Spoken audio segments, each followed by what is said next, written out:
Hello everybody, my name is Zach, aka The Weather Gamer, bringing you Week 7 of LTPL Team Builder. Your Chicago Charizard's taking on Charlie and the Chelseaking Pokemon Club. Charlie is one of their former champions, so hey, cool. I'm gonna get my ass handed to me by one of the champions. Yes, I know, I'm saying I'm gonna get my ass handed to me, and that's poor mentality, but here's the thing.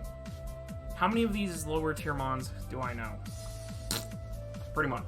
Like, yeah, I know how Torn Eye runs, I know Kingdra, I know Talonflame, I know Kabutops, I know Miltank, I know Zebstrika on my team.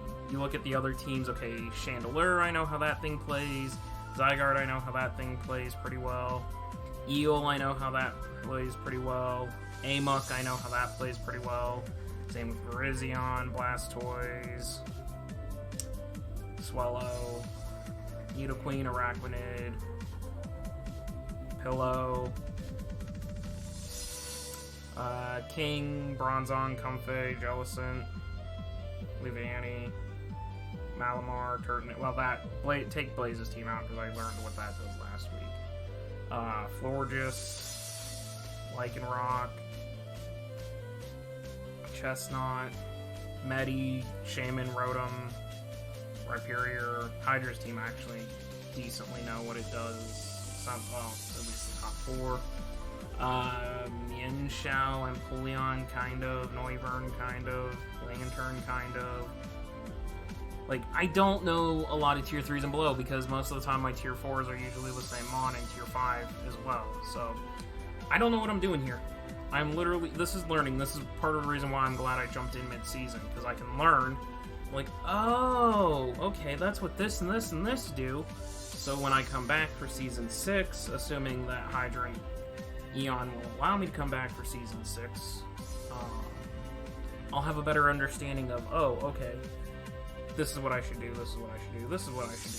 So, anyways, main point why we're here. Team I'm rocking out with: Torn Eye, Kingdra, Talonflame, Zoroark, Kabu, Miltank, Zebstrika, Arbok, Lurantis, and Clang. Fun fact, I've had to build this team twice now because the first team got erased before I started recording. For some reason, all my teams in LTP, or not LTPL, but all my Showdown teams got erased. So, yeah, that was fun. So it might have changed a little bit between the first and the second build, but Charlie here has Mienshao, Noivern as a Z, Empoleon, Aromatisse, Z-Doom, Ambipom, Lantern, Claydol, Muck, and Bulbor. I honestly think Mienshao comes just because it's super, super hard to beat, especially with Scarf. I think Noivern comes, probably Flyzy, just in case I don't bring my Rain. He might go Flyzy, just so he can Hurricane Kill something. But definitely Xenoivern. I think Empoleon comes because I have no ground type and really, really hard time breaking Empoleon. I think Aromatisse is possible to Wish Pass. Probably not coming, but possible. Houndoom I don't think comes just because of the rain threat. Ambipom is a potential come, just to be an annoying fake out thing. Lantern is 100% coming, because it shuts down my rain. If it comes as Volt Absorb, I'd be very, very surprised.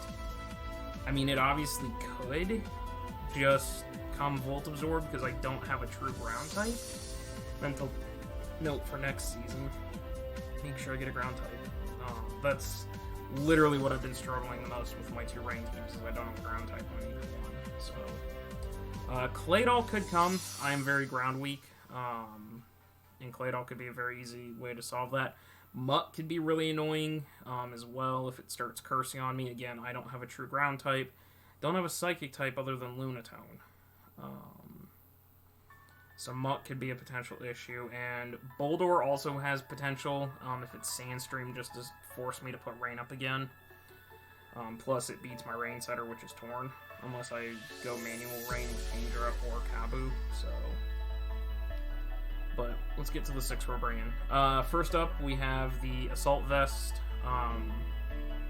Lurantis here.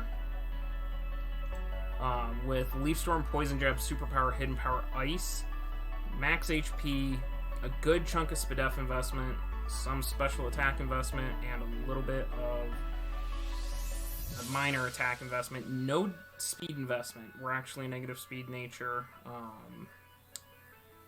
As much as I don't want to be a negative speed nature, I kind of have to be. Or else I have to cut my special attack and then screw up calcs potentially. But this thing can potentially sweep if I get things lined up correctly. From full HP, I can take a Z Hurricane. I'll live on 2%. Knowing Noivern is probably his direct check to this, especially if Doom doesn't come. That's why I have the AV and so much HP and depth investment. So I can live that Z Hurricane. When that Z Hurricane goes off, I can kill with HP Ice. Because the plan is, knowing that Noivern's the direct check, and I can live the Hurricane from full, I Leaf Storm, go +2 special attack, then I Oko with In Power Ice behind it. Or if he tries the U-turn, then I'm at +2 special attack anyways. If I'm not at full HP, and that I can't Leaf Storm because I'll die, I have to Hidden Power Ice right away on the switch. It should two-shot Noivern regardless, so... Leaf Storm, and contrary. I really, really love Lurantis right now, just because as I've been building with this, it's been super, super cool. The way this is built, I can get to +2. I boost my special attack, my attack, and my defense. It's beautiful. I love it. I really, really love it. And then I can get out of hand, especially with the AV. Leaf Storm, 2 shots, everything on his team, basically. He has no safe switch in if I boost. Once I start boosting, he has no safe switch in. Superpower is a 2-shot to Mienshao. Leaf Storm's a 2-shot to Mienshao. HP Ice is a 2-shot to Noivern. Napoleon gets rocked by Superpower. Aromatisse, once I start boosting if I get a Superpower boost off, then my Poison Jabs will run through that. Houndoom doesn't want to take a Superpower. Ambipom doesn't want to take a Superpower. Lantern can't take multiple Leaf Storms. Claydol can't take multiple Leaf Storms. Plus Hidden Power Ices. Muck is the only thing that really sits in the way, just because it resists everything. But if it's Curse Muck, I just go to +6 off a Leaf Storm, and then I Superpower a couple times to go +6 on that, force him to Curse, and then I just HP Ice kill him. That way. Boldor dies to everything. The only thing is Sturdy if he's not Sandstream, but I really expect him to be Sandstream. If he comes, just to shut my rain down, and Carnivine dies to an HP Ice at +2. So, Lurantis can claim some souls if it can get boosts. So, very, very excited about that. Up next is Striker with the Expert Belt. Lightning Rod. Charlie has this tendency to want to Volt Switch. He has this tendency to pivot a lot. Like, he switches teams out, he pivots, he U-turns a lot, he Volt Switches a lot, constantly changing in and out. So if I can punish that, that'd be great. I'm Lightning Rod to stop that. I fully expect him to be Water Absorb Lantern. If he's Volt Absorb, then I got issues beating that, actually, but there's not really much I can do. I don't have Ground type. But the E-Belt here, Hidden Power Ice, E-Belt kills Noivern.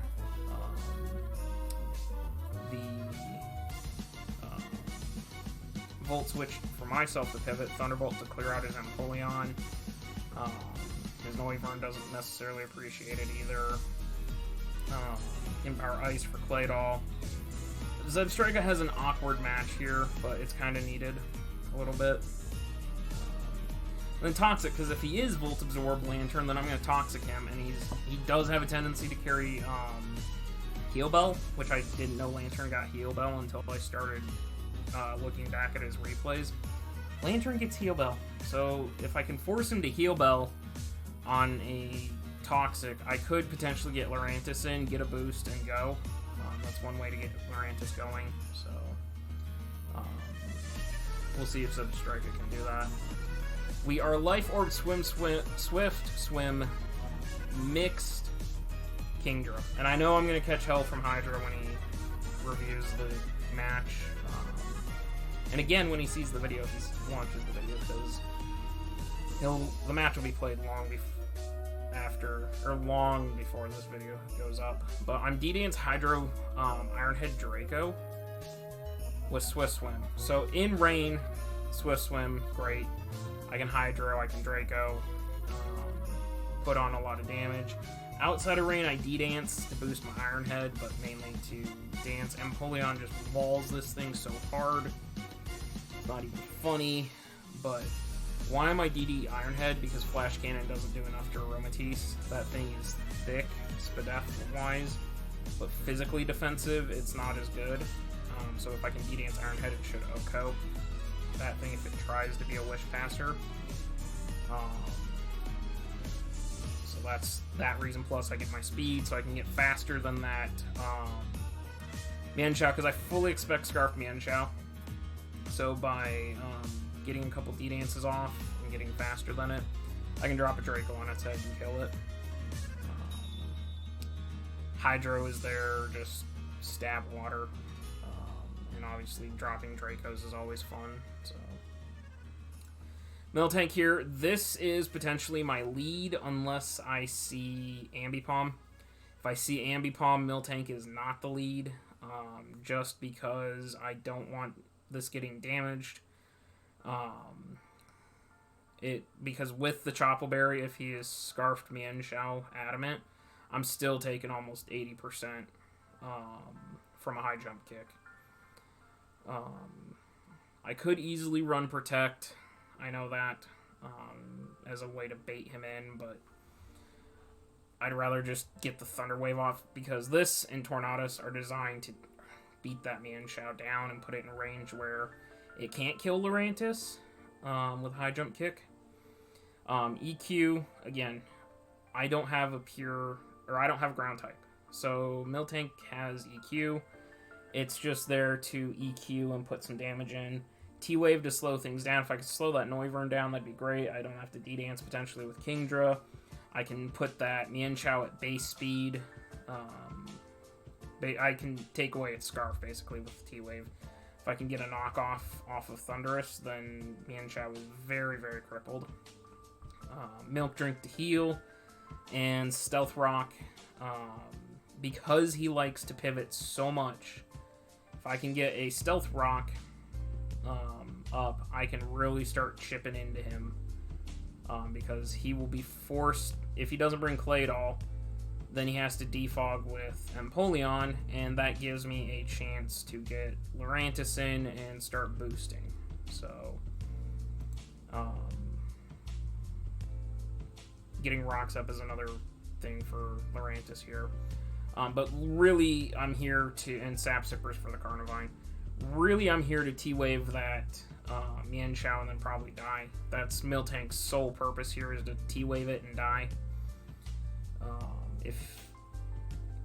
Because then I can severely punish his team, because he wants to switch in so much. We have Tornadus here with the Rocky Helmet. If I see the Ambipom, this is the lead. Because I want to punish Fake Out first off.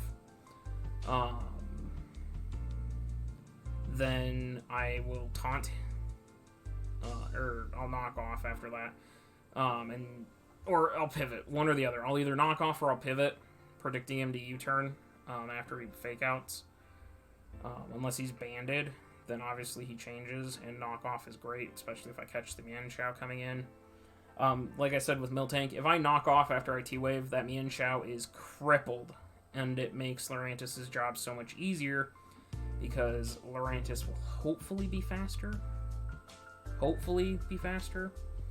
than, even though it's negative speed nature, it might hopefully be faster, and then I can get a superpower off, which is 50%, and then I get a defensive boost, and then high jump kick is no longer an issue.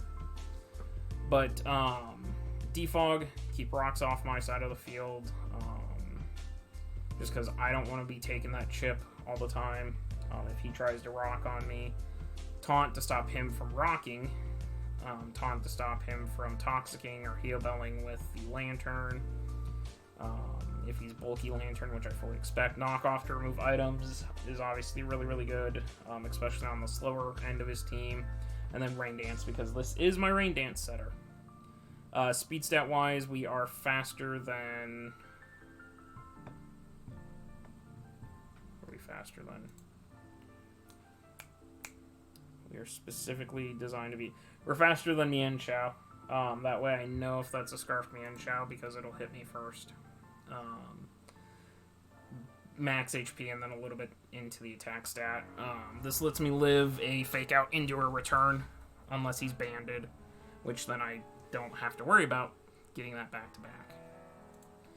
Up next we have Black Sludge Arbok here with Coil. I think the original set was sub Coil Arbok. I don't remember, but that seems right to me, but I made it this way when I had to rebuild the team. It's still Coil, Gunk Shot, Earthquake, Aqua Tail, with Intimidate. Speed set wise, I'm faster than the Claydol, so if you run Scarfed Claydol, I will know and be hurt. The HP stat makes me super, super bulky. High Jump Kick still a 2-shot. Even after an Intimidate and a Coil. And then attack stat wise, that was all I had left, so that's what I put into it. But once I Coil, Gunk Shot and Earthquake automatically hit, because it raises your accuracy 1 stage. Gunk Shot's not an auto hit, but Aqua Tail's like 99% chance to hit. Gunk Shot's there to obliterate the Aromatisse. Sorry, I got a hair, and I'm trying to grab it because it comes here and it hits my nose, and it's tickling my nose, but I can't seem to grab it and pull it out. It's tickling my nose and bugging me.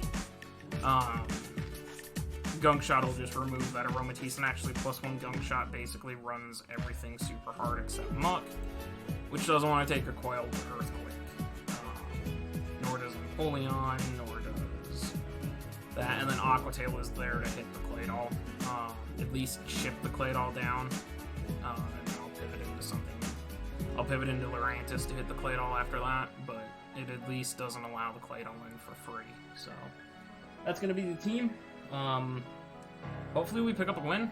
If we don't, it moves the team to 2-5 and me to 0-2, which will make it very, very difficult to get into playoffs with only 4 games after this to go. So we'll see.